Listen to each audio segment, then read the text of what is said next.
Walt probably felt he had to do Alice in Wonderland. It's just a natural for animated filmmaking. Alice was probably the most difficult film for them to finally come up with a concrete plan of how they were going to shape it. Simply because of the source material, it is so difficult to adapt. My name is Alice, and I'm following a white rabbit. For a book as beloved and as familiar as it is, so much of Alice's charm is in the writing. I have an excellent idea. Let's change the subject.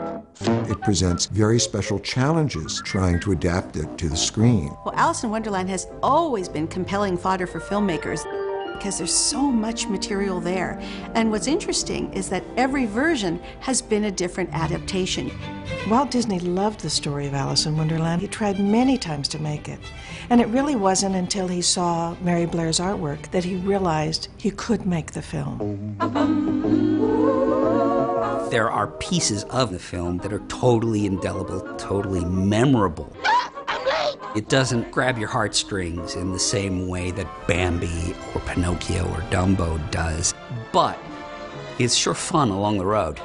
I just look at the film and think how lucky I was to have had this very, very special experience.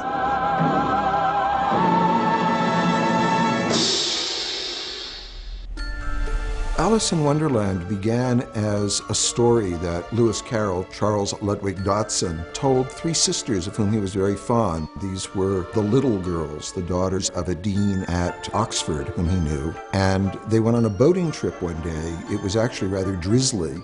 And to keep them amused, he began telling them a story. And he gradually expanded the story and wrote Alice's Adventures Underground, which he hand-wrote and illustrated himself as a present for Alice Little, the middle sister. And then that was expanded to form the Alice in Wonderland and subsequently Alice Through the Looking Glass that we know. The moment Alice's Adventures in Wonderland, as it was properly called, came out in published book form, it was immediately embraced by readers such as young Oscar Wilde and Queen Victoria and children. I think the book Alice in Wonderland is popular because it's completely absurd. And also, I think the John Tenniel illustrations are very, very striking and very memorable for people. So I think the book, in its kind of weirdness, persists because, you know, people like weird. As it did when it was new, still today it spans all generations. It appeals to adults on the plane of logic, puzzles, and very intrepid wordplay, but also to children it's just this amazing, almost a free-form fantasy world. It's kind of a self-guided tour of the inner workings of imagination. And clearly Walt enjoyed and was interested in the Alice books because going back to 1923 when he made Alice's Wonderland, his first successful film, the film that kind of launched his career in animation and in filmmaking, he was going back to the Alice books. The Alice comedies, loosely inspired by Alice's Wonderland. You have a live-action little girl, first played by Virginia Davis, and she is transported magically into the world of animated cartoons. And that series ran for several years, so Alice was there from the very, very beginning. In the 1930s, there's a great Mickey Mouse cartoon, Through the Mirror, which is a takeoff on Alice in Wonderland, where Mickey goes through the mirror, through the looking glass, and into this crazy world where he dances with cards.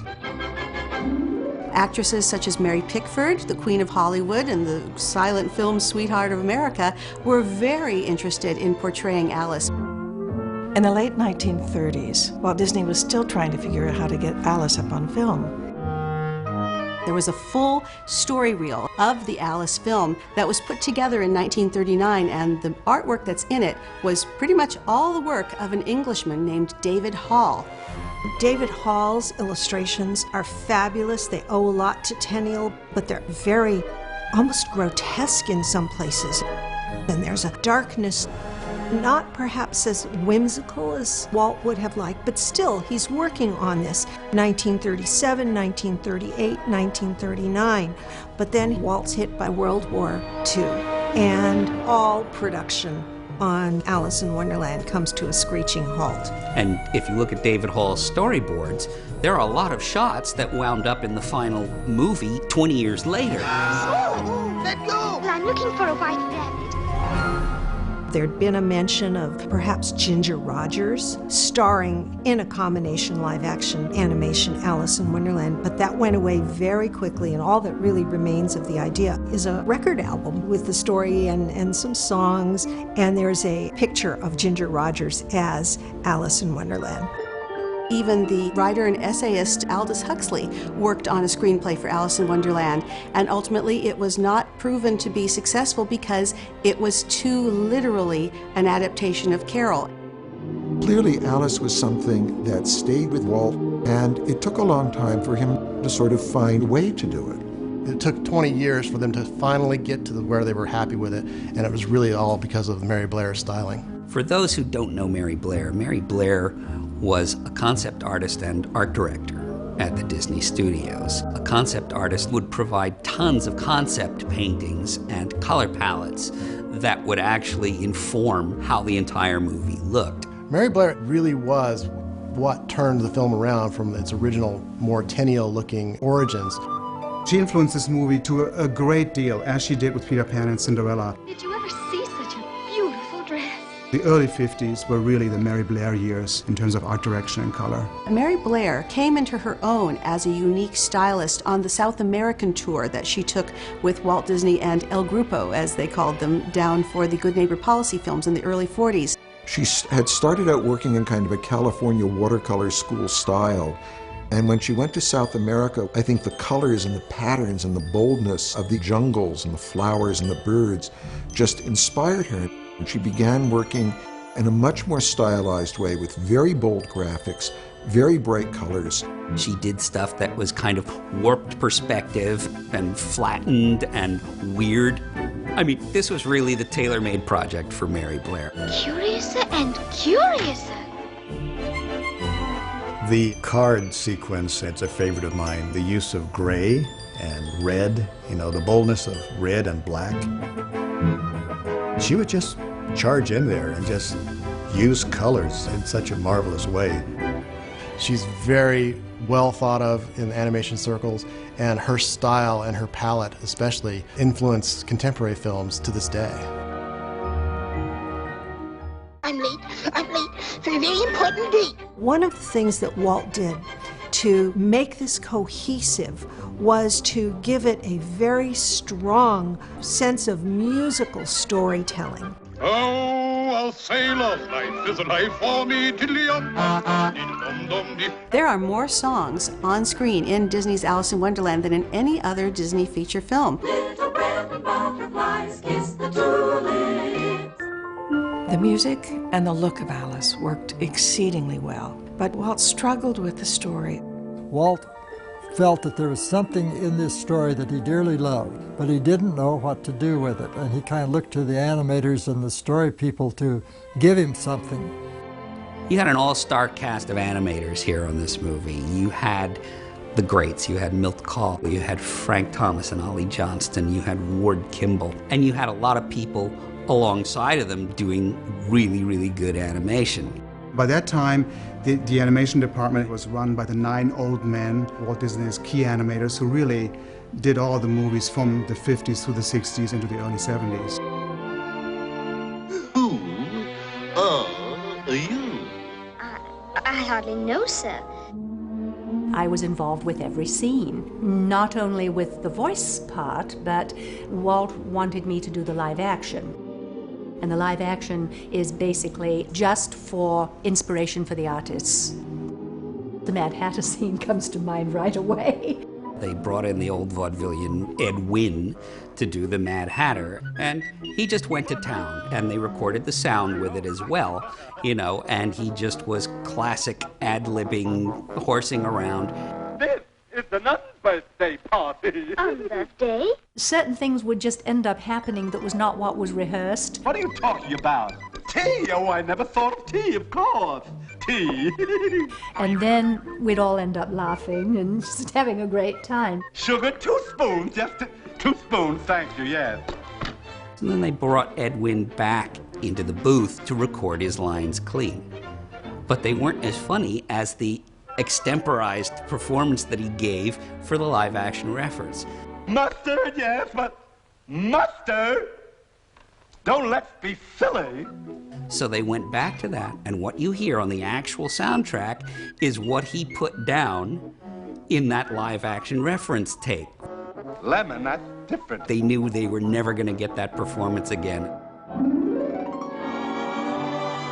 The film is very episodic, and because of that, it was very easy to break it up into individual segments and hand those off to individual directors.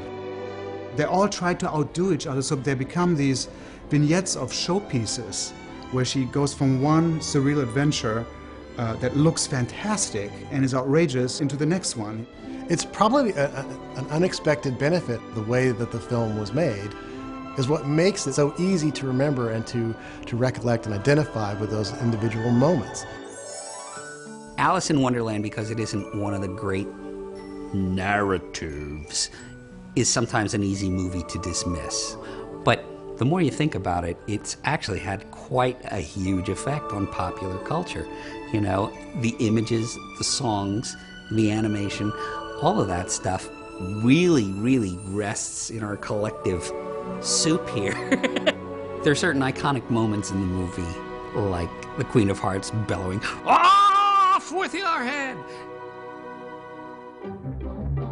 I'm late, we're a very important date. It'd be hard to find somebody who hasn't said those words a few times.